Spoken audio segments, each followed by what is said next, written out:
Mes amis, bonsoir. Alors, vous ne m'en voudrez pas ce soir, exceptionnellement, je vais garder les lunettes parce que tout simplement, j'ai le soleil en pleine face. Je vous souhaite la bienvenue devant cette, magnifique, et très jolie chapelle de Saint-Viaud, qui se trouve en baie d'Audierne sur, la commune de Tréguennec. Voilà, chapelle qui commémore, l'arrivée d'un ancien évêque irlandais, en Bretagne. Oh ça, c'était pas il y a quelques siècles. 5e, 6e siècle, je ne sais plus exactement. Il est arrivé ici, bien sûr, en faisant des miracles, parce que sinon, ça n'a aucun intérêt. Et parmi les miracles, eh bien, il est arrivé en chevauchant cette jolie pierre que je peux vous présenter ici. Jolie pierre que voilà. Alors, hop, je partage. Voilà, c'est ce qu'on appelle la barque de Saint-Viaud. Alors, c'est une pierre un peu phallique, qui est réputée miraculeuse, qui a notamment cette, bah, justement, de par sa forme phallique, qui a des vertus euh, je vais dire thérapeutique, dans le sens où une femme qui a du mal à avoir des enfants, n'a qu'à venir frotter son ventre sur cette pierre et normalement, dans les 9 mois, qui suivent, enfin à condition qu'il y ait un certain acte quand même, elle pouvait espérer, donner naissance à un nouveau-né. Voilà pour la petite histoire. C'est une pierre, vous savez ici, hein, on est sur des terres de légende et bon, voilà, je vous invite en tout cas à venir, visiter ce magnifique coin de Bretagne dans le Finistère. Alors, nous sommes le, 19 juillet 2023 et mon propos de ce soir était de faire un point, sur une question qui revient assez souvent dans vos commentaires et je vous en remercie infiniment. À savoir d'essayer de faire une comparaison entre, la période que nous vivons et la Seconde Guerre mondiale. En effet, beaucoup d'entre vous auront pu noter, que j'étais somme toute relativement, optimiste ou c'est peut-être un peu excessif, mais en tout cas positif sur l'issue de la crise que nous traversons, que nous vivons. Donc voilà, mon propos ce soir, on va faire un peu un petit cours d'astrologie mondiale. Alors vous m'excuserez si j'ai un ton un peu professoral pour vous présenter tout ceci, mais vous expliquer pourquoi j'ai ce positionnement, plutôt positif à l'égard de ce que nous traversons. Donc je vais vous expliquer pourquoi par rapport évidemment à l'astrologie. Alors, en préliminaire et en avant-propos, quand on fait de l'astrologie mondiale, il faut, se rappeler certaines règles. Déjà, la première que je répète assez souvent quand j'interviens sur cette chaîne, sur ce canal, que les astres inclinent mais ne déterminent pas. Ouais, en ce sens que les astres nous proposent une météorologie acausale, c'est-à-dire qu'ils nous proposent des événements, une dynamique cyclique, et cette dynamique cyclique nous permet effectivement d'envisager un petit peu le climat dans lequel nous évoluons. Euh, En revanche, on ne pourra absolument pas dire que parce que la planète se positionne à tel endroit ou telle planète se positionne à tel endroit et un tel aspect d'une autre planète, il va se passer forcément ça, ça ou ça. C'est beaucoup plus compliqué que cela. Et puis d'ailleurs, entre nous, ça n'a pas vraiment beaucoup d'intérêt non plus. Donc, ça, c'était le premier point. Le deuxième point, c'est que quand on fait de l'astrologie mondiale, eh bien, on va s'occuper des cycles, hein. L'astrologie mondiale, c'est vraiment une affaire de cycle planétaire et de savoir effectivement dans quelle phase des cycles nous nous trouvons. Est-ce que nous sommes dans une phase croissante d'un cycle ou une phase décroissante? Ou bien est-ce que nous sommes en renouvellement d'un cycle? Je prends un exemple. Pour les astrologues anciens, le cycle maître par-dessus tout, c'était le cycle Jupiter-Saturne. Jupiter est plus rapide que Saturne. Jupiter met 12 ans pour faire le tour du zodiaque, tandis que Saturne va en mettre 29 ans. Donc, quand les deux planètes sont conjointes, forcément, Jupiter va progressivement s'écarter pour finir par rattraper Saturne à un moment donné. En général, ça se passe 20 ans après. Voilà, ça c'était le 1er point, ça vous explique, hein. Donc, quand les 2 planètes sont ensemble, hein, elles sont en conjonction, on démarre un nouveau cycle, puis progressivement, Jupiter va s'éloigner de Saturne pour se retrouver complètement à son opposé, c'est ce qu'on appelle l'apogée du cycle, et à partir de ce moment-là, elle va commencer à revenir progressivement vers Saturne, marquant une décroissance du cycle. Alors que l'on soit dans une phase croissante ou dans une phase décroissante de cycle, évidemment, pour l'astrologue, ça n'a pas du tout la même signification. Et c'est pour ça que j'avais besoin, en préliminaire, de vous évoquer cette dynamique planétaire pour comprendre ce que nous vivons à l'heure actuelle. Alors, pour entrer maintenant dans le vif du sujet, la Seconde Guerre mondiale, qui a marqué comme une crise, non des moindres, hein, c'est peut-être la crise la plus terrible, de notre humanité, en tout cas de notre humanité récente. Est-ce qu'elle présente des points en commun avec ce que nous vivons aujourd'hui? Et qu'est-ce qui l'a caractérisé, cette crise, sur un plan, astrologique? Alors, pour répondre à la première question, le point commun entre ce qui s'est passé en 1939 et ce que nous vivons aujourd'hui, eh bien oui, effectivement, l'astrologue y notera un point particulièrement éloquent de coïncidence. C'est le positionnement de la planète Uranus. Que Uranus, aujourd'hui, se situe dans le signe du Taureau. Il se situe même entre le 21e et 22e degré du Taureau. Euh, Uranus est une planète particulièrement lente. Elle met 84 ans pour faire le tour du zodiaque. Donc, ça signifie que, en fait, la Seconde Guerre mondiale a démarré, grosso modo, il y a exactement 84 ans.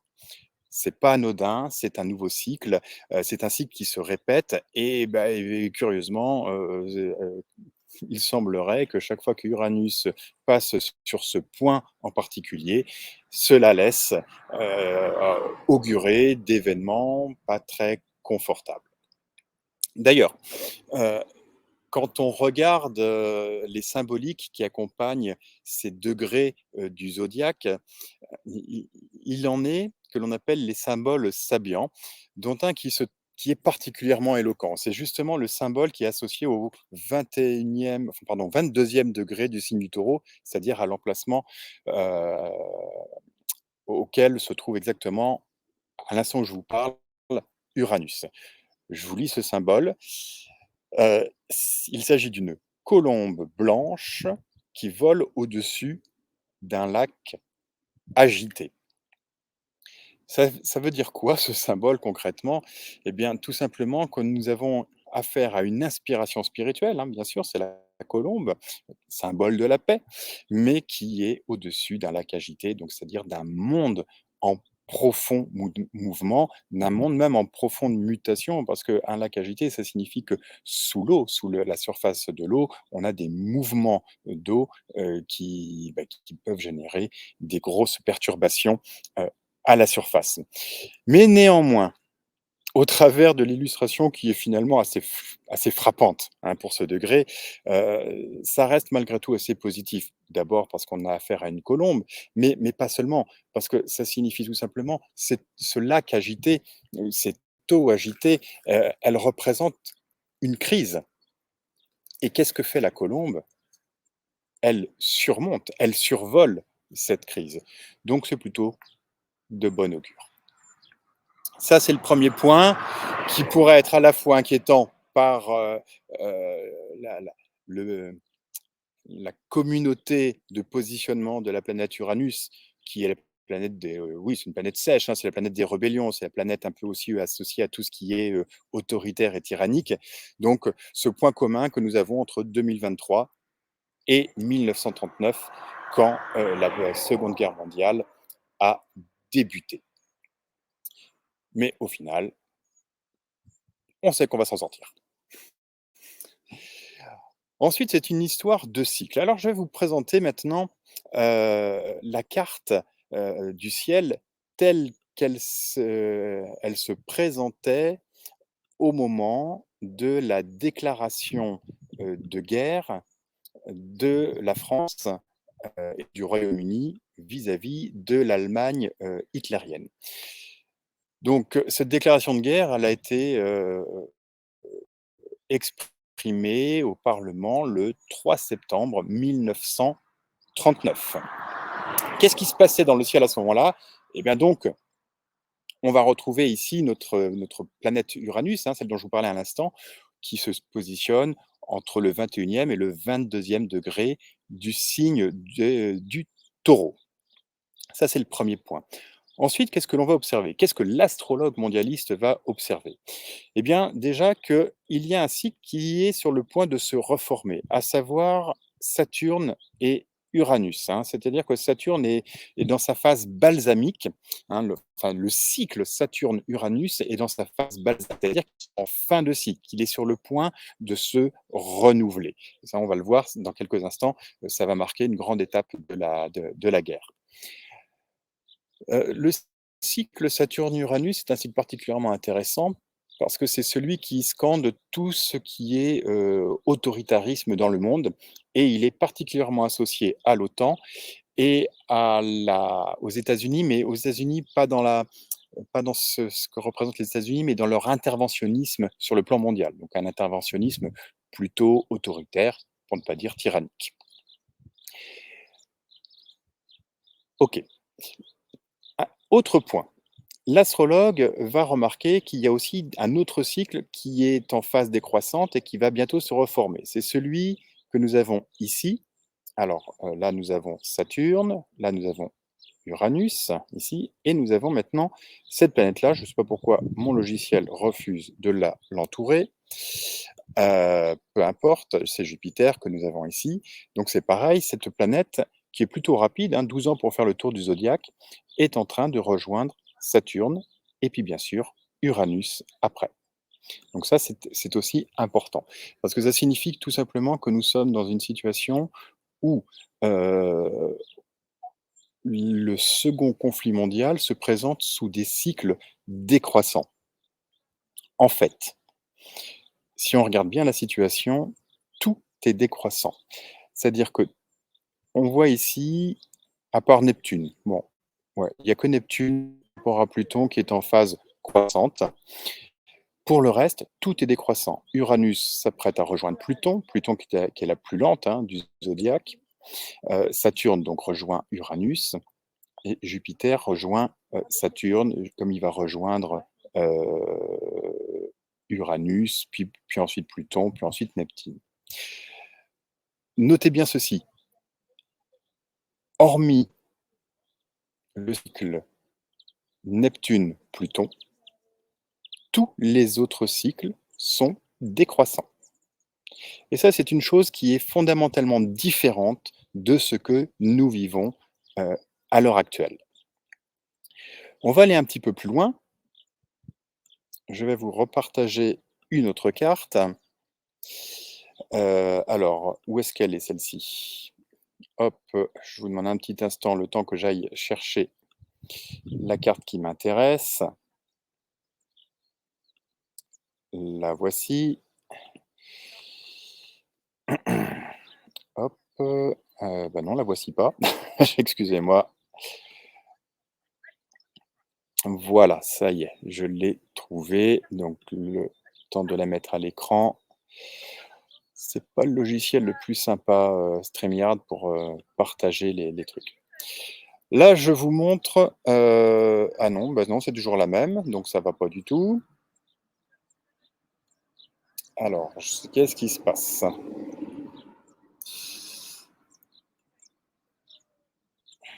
Bon.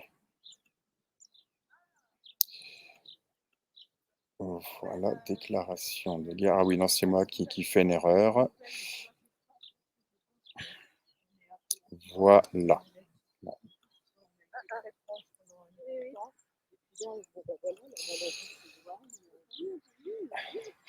Voilà. Alors, cette carte, C'est celle du 22 juin 1940, c'est-à-dire c'est une triste date, hein, pour la France puisque c'est la victoire des armées allemandes, sur les armées françaises, hein, après que vous savez, c'est l'époque de Gamelin, le général Gamelin, qui a été, largement repopularisé, à son encontre, par un certain Xavier Moreau, quand il qualifie, les généraux de pacotille qui s'expriment sur les plateaux de télé. Donc, Gaillard, il était chef d'état-major, hein, je suis pas certain de ce détail-là, mais enfin, en tout cas, il faisait partie, des grandes huiles militaires qui considéraient que de toute façon, l'Allemagne nazie n'avait absolument aucune chance d'envahir la France parce que, l'armée française était, surentraînée, suréquipée et surtout parce qu'il y avait la ligne Maginot, qui est une ligne de fortification, du côté de l'Alsace et de la Lorraine, qui était censé bloquer, une invasion, militaire du côté de l'Allemagne. Bon, bah, c'était très joli tout ça, mais que nenni, les généraux allemands étaient un petit peu moins sots. Bien sûr qu'ils avaient pris en considération l'existence de cette ligne de fortification, mais du coup, bah, ils ont essayé de l'éviter, tout simplement en la contournant et en envahissant la France par la Belgique et les Ardennes. Voilà. Donc, ce qui fait que, notre Gamelin a laissé, son nom de triste réputation comme étant une personne particulièrement sotte dans sa compétence militaire. Je passe. Bon, le 22 juin 1940, c'est l'armistice. Vous savez, c'est Hitler qui fait signer l'armistice dans le fameux wagon, à Compiègne, hein, dans la forêt de Compiègne. Qu'est-ce qui se passe à ce moment-là? Eh bien, nous avons, observons bien, la présence de Saturne qui est conjoint à Jupiter et les 2 planètes vont très, très vite arriver sur Uranus. En fait, c'est ça qui marque la Seconde Guerre mondiale. C'est la triple conjonction entre Jupiter, Saturne et Uranus dans le signe du Taureau.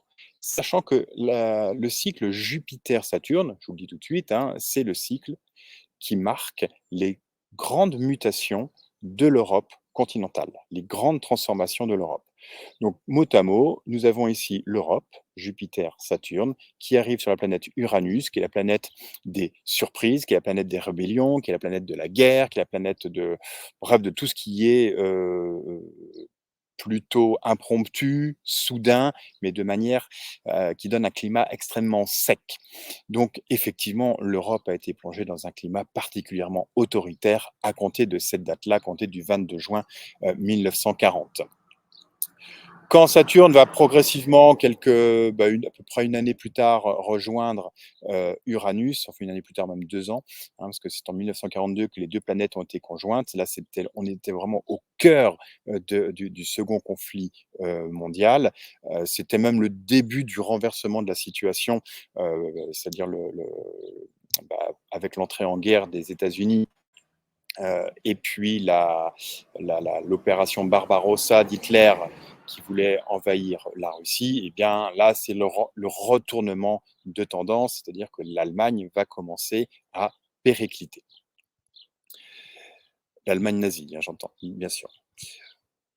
Voilà, chers amis. Donc, ce qui est intéressant à noter dans tout ceci, je vais revenir sur le plein écran, c'est qu'au moment de la Seconde Guerre mondiale, ce qui marque ce conflit, ce sont vraiment ces 3 planètes, Jupiter, Saturne, Uranus, qui sont des planètes extrêmement sèches, qui ont certes fortement, remodelé, renouvelé l'Europe malheureusement à la faveur d'une crise terrible, d'une guerre, impitoyable. Alors, aujourd'hui, qu'est-ce qu'il en est? On sait que Jupiter et Saturne ont formé une conjonction, mais il y a très récemment, c'était en 2020, au moment de la crise du Covid.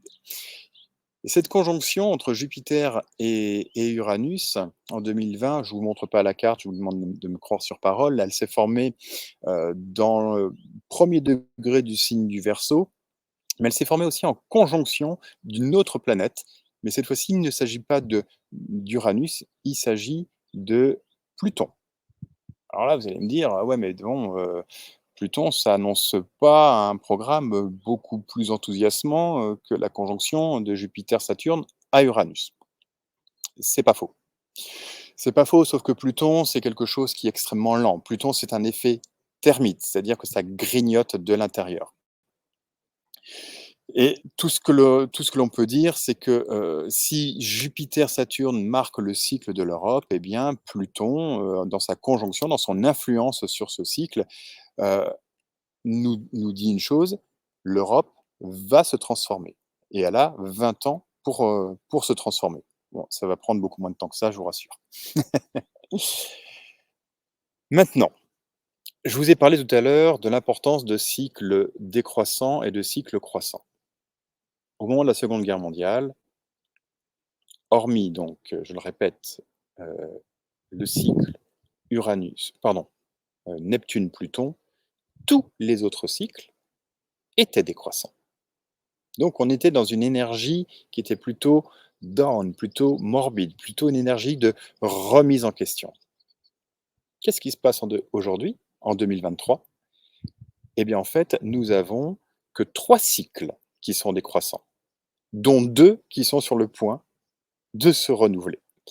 Le seul qui reste décroissant et qui va le rester jusqu'en 2032, donc c'est pas tout de suite, c'est justement le cycle de l'autoritarisme et de la tyrannie qui est Saturne-Uranus. Saturne-Uranus, qui est aussi le cycle, qui marque l'évolution de l'OTAN, est dans sa phase carré dernier carré de cycle. Donc c'est-à-dire que c'est une phase, qui n'a plus d'énergie. Ça signifie tout simplement que l'OTAN n'a plus d'énergie. Si en plus de ça, nous avons, le cycle européen Jupiter-Saturne qui est associé à Pluton, eh bien la traduction de tout ça, ça nous laisse entendre, envisager que l'Europe va devoir se défaire, va devoir mourir de l'influence américaine, ce qui change déjà pas mal la donne.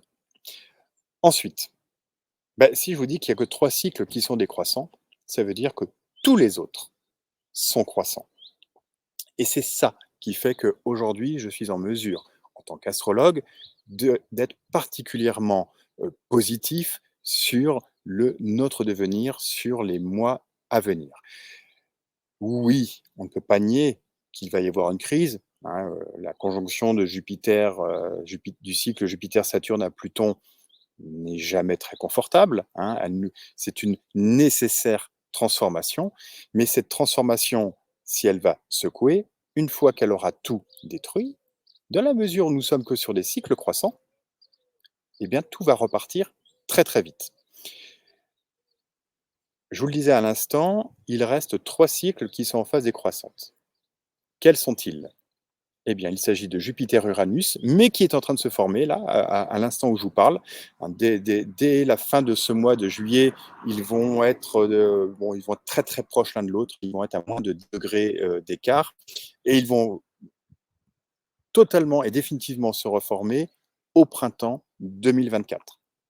Donc, nouveau départ. Puis Jupiter-Uranus, alors certes, il y a aussi un peu d'autoritarisme, mais c'est aussi de l'élan, hein. C'est aussi c'est de l'énergie pour repartir. Alors ça va bousculer, certes, mais dans le bon sens.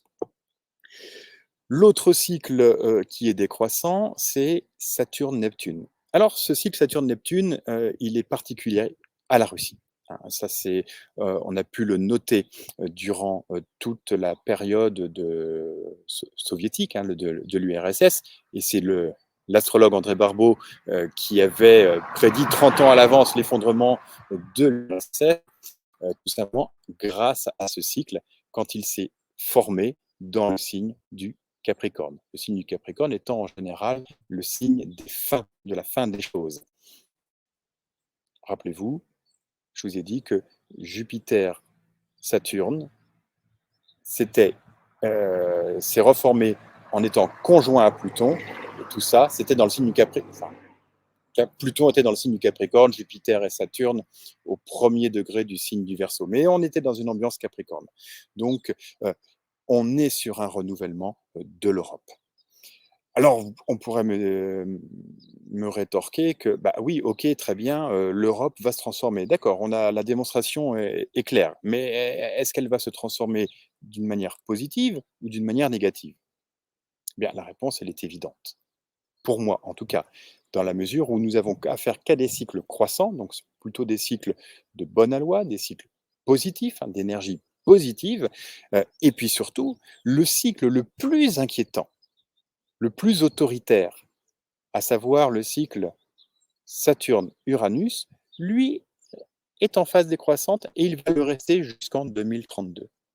Donc ce qui fait qu'aujourd'hui nous sommes confrontés à de l'autoritarisme, pour ne pas dire de la tyrannie, eh bien eux, les tyrans, sont en perte d'énergie. Ils sont en train de s'écrouler parce que leur cycle identitaire, le cycle qui les identifie, est en fin de rouleau, littéralement parlant.